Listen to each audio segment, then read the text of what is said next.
में उपस्थित मेरे वरिष्ठ सहयोगी वित्त मंत्री श्री सुरेश कुमार खन्ना जी, प्रदेश के मुख्य सचिव श्री राजेंद्र कुमार तिवारी जी, अपर मुख्य सचिव वित्त श्रीमती राधा एस चौहान जी,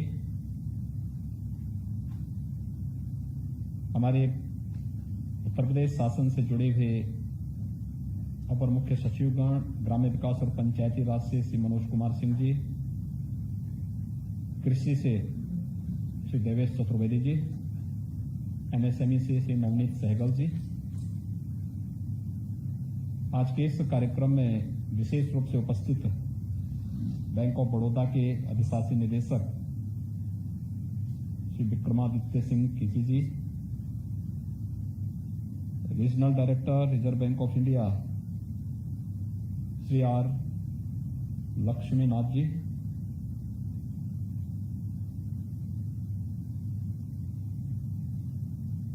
डायरेक्टर जनरल संस्थागत वित्त श्री शिव सिंह यादव जी, नाबार्ड के chief general manager Shri DS Chauhan ji, SIDBI के जनरल मैनेजर श्री राजीव कुमार जी। आज के इस कार्यक्रम में विशेष रूप से यहाँ पर इस पूरी बैठक के संयोजक बैंक ऑफ बड़ौदा के महाप्रबंधक श्री ब्रजेश कुमार सिंह जी, स्टेट बैंक के चीफ जनरल मैनेजर श्री के खन्ना जी और उपस्थित सभी बैंक के वरिष्ठ अधिकारीगण, हमारे शासन के भी सभी अधिकारीगण, मैं आप सबका हृदय से अभिनंदन करता हूं। आदरणीय प्रधानमंत्री जी की मंशा के अनुरूप प्रदेश में रोजगार सृजन और एक बड़ी आबादी को आर्थिक रूप से स्वावलंबन की ओर अग्रसर करने में हमारे वित्तीय संस्थाओं की एक बहुत बड़ी भूमिका है और मैं विगत 4 वर्षों से देख रहा हूं कि बैंकर्स कमेटी ने इसमें रुचि लेकर के इसे तेजी के साथ आगे बढ़ाने में अपना योगदान दिया है। इससे न केवल प्रदेश में रोजगार की संभावनाएं आगे बढ़ी हैं, बल्कि 2017 में इस प्रदेश के अंदर बेरोजगारी की दर जो 17% से आगे थी, ज्यादा थी, आज वह घट करके 5% के आसपास रह गई है। ये बताता है कि कहीं न कहीं आर्थिक स्वावलंबन के साथ उन लोगों को जोड़ने का जो एक प्रयास प्रारंभ हुआ है, उसके बेहतर परिणाम सामने आ रहे हैं। लेकिन अभी इस पर बहुत कुछ किए जाने की आवश्यकता है और खासतौर पर तब जब पूरी दुनिया कोविड महामारी से जूझ रही हो। कुछ स्थानों पर इस महामारी का प्रभाव रोजगार पर पड़ा है, लोगों की आजीविका पर पड़ा है। कोरोना के लिए बचाव के लिए देश के अंदर व्यापक प्रबंधन किए गए हैं, प्रयास भी किए गए हैं। टेस्टिंग या हेल्थ इंफ्रास्ट्रक्चर के लिए या कोविड महामारी से बचाव के लिए वैक्सीनेशन, ये बृहद पैमाने पर पूरे देश के अंदर चल रहा है। लेकिन अभी कुछ नहीं कहा जा सकता कि कोरोना महामारी कब तक रहती है। स्वाभाविक रूप से इसी के बीच से हमें न केवल व्यक्ति के जीवन को बचाना है, बल्कि उसकी आजीविका को भी बचाने के लिए बेहतर प्रयास करना है। जीवन और जीविका को बचाने के लिए किए जाने वाले प्रयास में शासन का और वित्तीय संस्थाओं का योगदान मिलकर के एक बड़ी भूमिका का निर्वहन कर सकता है और स्टेट लेवल बैंकर्स कमेटी की यह बैठक जीवन और जीविका के बीच में संतुलन बनाए रखने के लिए एक महत्वपूर्ण भूमिका का निर्वहन कर सकती है। मुझे प्रसन्नता है कि आज यहां पर वर्चुअल किसान क्रेडिट कार्ड 1.5 लाख से अधिक यहां पर आज सैंक्शन हुए हैं। 1 लाख से अधिक युवाओं के ट्रेनिंग के कार्यक्रम के साथ ही उन्हें ऑनलाइन लोन लगभग 9,000 करोड़ रुपए का लोन भी आज ऑनलाइन सैंक्शन हुआ है। अच्छा प्रयास है। मैं इसके लिए सभी बैंकों को हृदय से धन्यवाद देता हूं। मेरा अनुरोध होगा कि इस प्रकार के कार्यक्रम को जो हम करते हैं तो जनपद स्तर पर या एक यूनिट बना करके जिला को या विकास खंड को या नगर निकाय को या कमिश्नरी हेडक्वार्टर को अलग अलग स्थानों पर बना करके वहां पर जनप्रतिनिधियों की भागीदारी सुनिश्चित होगी तो आपका ये सब पूरा कार्यक्रम एक इवेंट बनेगा, लोगों को जानकारी होगी। और मैं इस बात के लिए आप सभी से इस बारे में बहुत विनम्रता के साथ आग्रह करूंगा कि हमें इस भय से मुक्त होना होगा कि अगर हम किसी गरीब को या छोटी पूंजी देते हैं तो फंसेगी, कभी नहीं फंसेगी। एक गरीब पैसा लेने के पहले सोचता है, हो सकता है उसके प्रशिक्षण में कहीं कमी हो, लेकिन वह इसके बारे में पूरा मन बनाने के बाद ही लोन लेने की व्यवस्था करता है।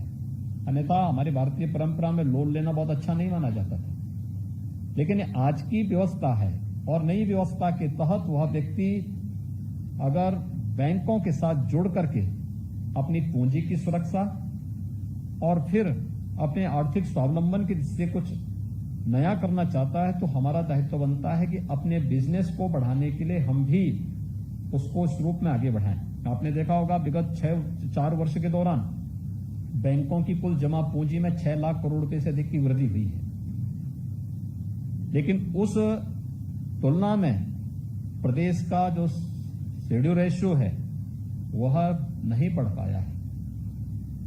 6 लाख करोड़ रुपए अतिरिक्त वृद्धि होना, लेकिन क्या हम लोगों ने 6 लाख करोड़ रुपए का लोन प्रदेश के अंदर प्रदेश के नौजवानों को, प्रदेश के किसानों को, प्रदेश के निवासी और प्रवासी कामगारों को कहीं उपलब्ध करवाया है?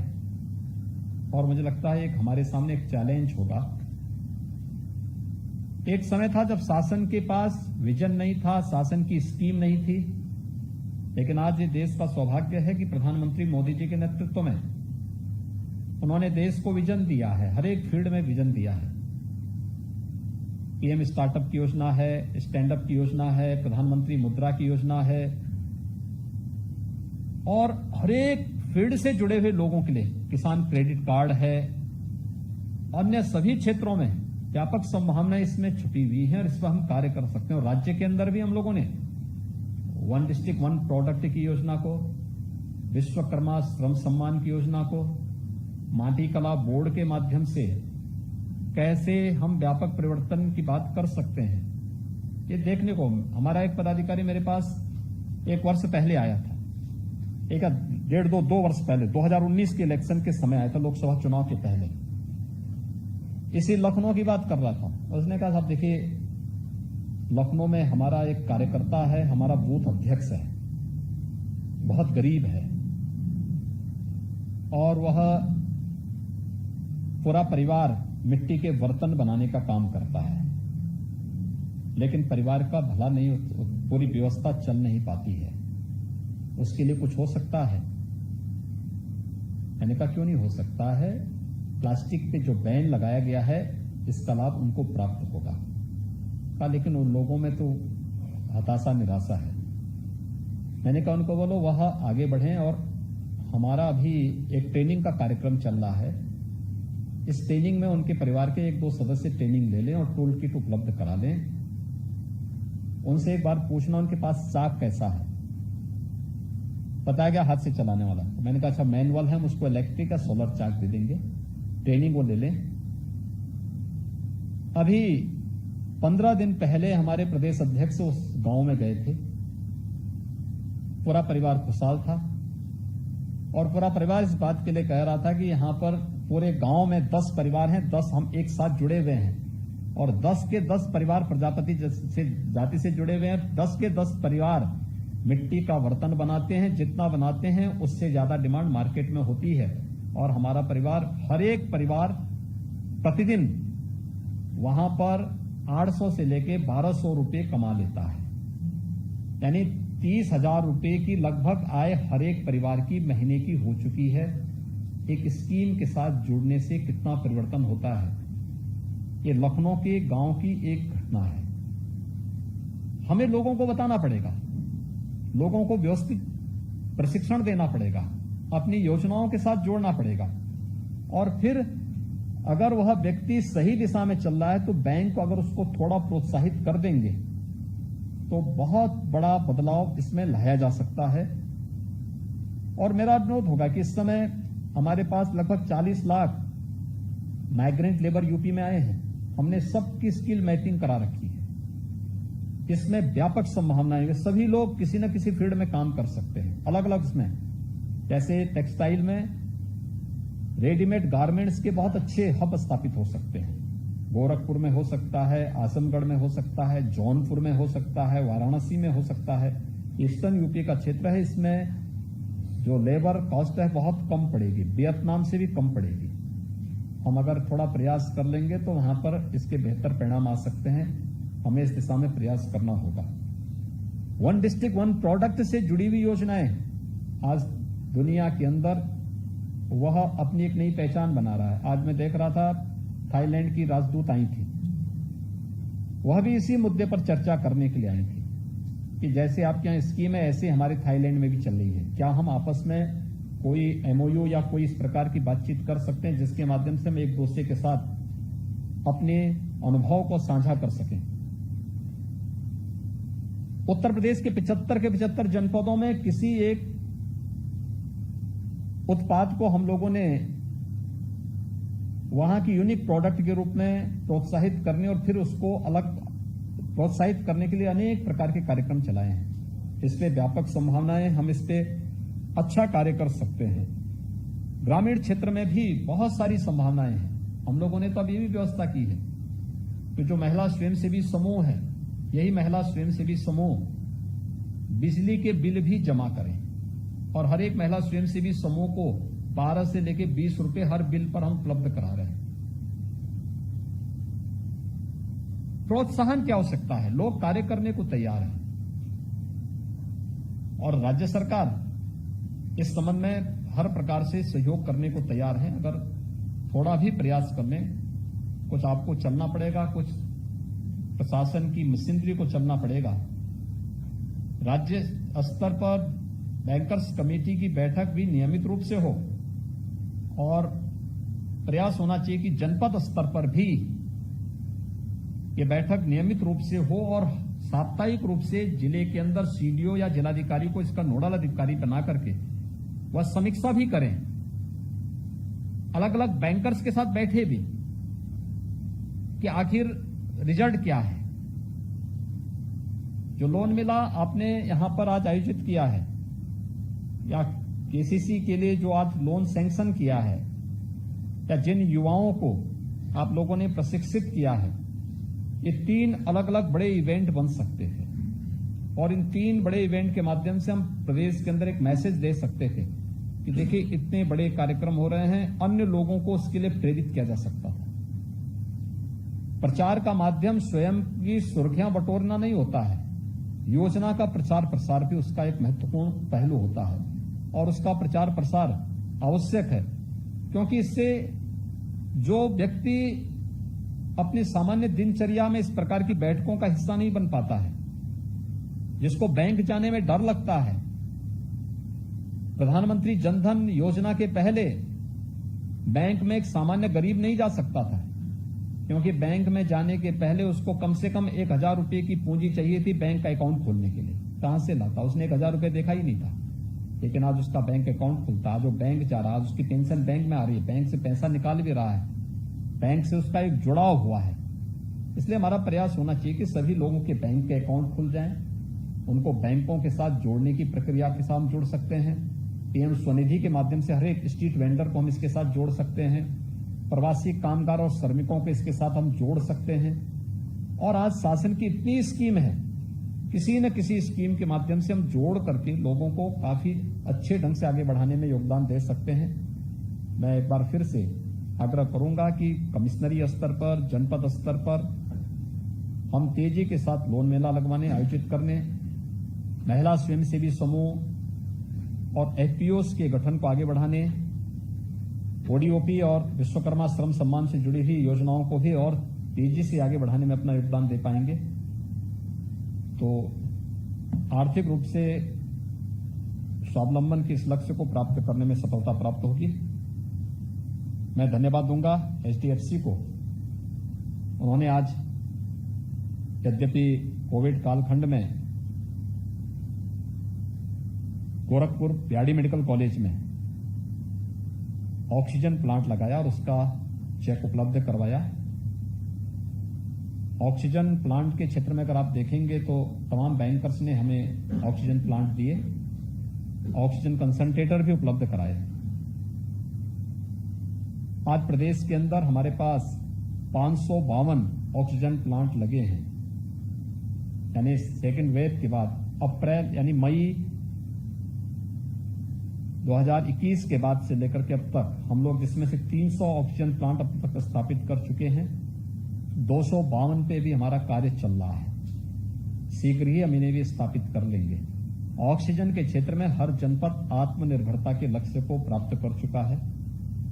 एचडीएफसी ने आज गोरखपुर के ऑक्सीजन प्लांट का यहां पर एक औपचारिक चेक सौंपने और उसके साथ ही उस ऑक्सीजन प्लांट का वहां पर शुभारंभ करने की कार्रवाई को संपन्न किया है। मैं इसके लिए एचडीएफसी को हृदय से धन्यवाद देता हूं, उनके प्रबंधन को इस बात के लिए धन्यवाद देता हूं और मुझे प्रसन्नता होगी कि अगर हम लोग इस कार्यक्रम को तेजी के साथ आगे बढ़ा सकेंगे। प्रदेश के अंदर अन्य बहुत सारे क्षेत्र हैं जिसमें हम तेजी के साथ कार्य कर सकते हैं। वर्तमान में हेल्थ इंफ्रास्ट्रक्चर पर हम लोगों ने ध्यान दिया है और हेल्थ इंफ्रास्ट्रक्चर में खासतौर पर टीएससी और सीएससी के उन्नयन की कार्रवाई हमारी चल रही है। पीडियाट्रिक आईसीयू थर्ड वेव की दृष्टि से अभी तक पीडियाट्रिक आईसीयू के निर्माण की कार्रवाई हम युद्ध स्तर पर हर एक जगह कर रहे हैं। हमारे जितने पीडियाट्रिशियन हैं, फिजिशियन हैं, गायनेकोलॉजिस्ट हैं, टेक्नीशियंस हैं, पैरामेडिक्स हैं, नर्सिंग स्टाफ हैं, इन सब की ट्रेनिंग की कार्रवाई हमारे यहाँ लगभग पूरी हो गई है और हम लोग हर प्रकार से तैयार हैं। हमारी 72,000 निगरानी समितियां गांव-गांव में जाकर स्क्रीनिंग का काम कर रही हैं, मेडिसिन किट का वितरण कर रही हैं। बच्चों के लिए भी हमने 4 प्रकार की मेडिसिन किट उपलब्ध करवाई है, 0 से 1 वर्ष, 1 से 5 वर्ष, 5 से 12 वर्ष, 12 से 18 वर्ष। इनकी मेडिसिन किट गांव-गांव में वितरित की जा रही है। हर लक्षण युक्त व्यक्ति को मेडिसिन किट, अगले 24 घंटे के अंदर उनका कोविड टेस्ट, ये सारी सुविधाएं और इसी का परिणाम है उत्तर प्रदेश कोरोना प्रबंधन को पूरी तरह एक बेहतर परिणाम देने में सफल रहा है। प्रदेश के अंदर इंफ्रास्ट्रक्चर डेवलपमेंट के कार्यक्रम आपसे छुपे हुए नहीं है, चाहे वह एक्सप्रेस हाईवेज हो, इंटरस्टेट कनेक्टिविटी का हो या फिर उड़ान योजना के अंतर्गत एयर कनेक्टिविटी का है। तेजी के साथ इन सभी कार्यक्रमों को आगे बढ़ाने का कार्य किया जा रहा है और हम सबका लक्ष्य ही है कि प्रधानमंत्री जी की मंशा के अनुरूप यूपी की इकोनॉमी को $1 ट्रिलियन के समकक्ष ले जाना और इस दिशा में सारे प्रयास हो रहे हैं। इसमें बैंकों की भूमिका बहुत बड़ी होगी, बहुत महत्वपूर्ण होगी और इस पूरी भूमिका के लिए मैं आप सबका आह्वान करूंगा। आप सबके सहयोग के लिए बहुत बहुत धन्यवाद। जय हिंद।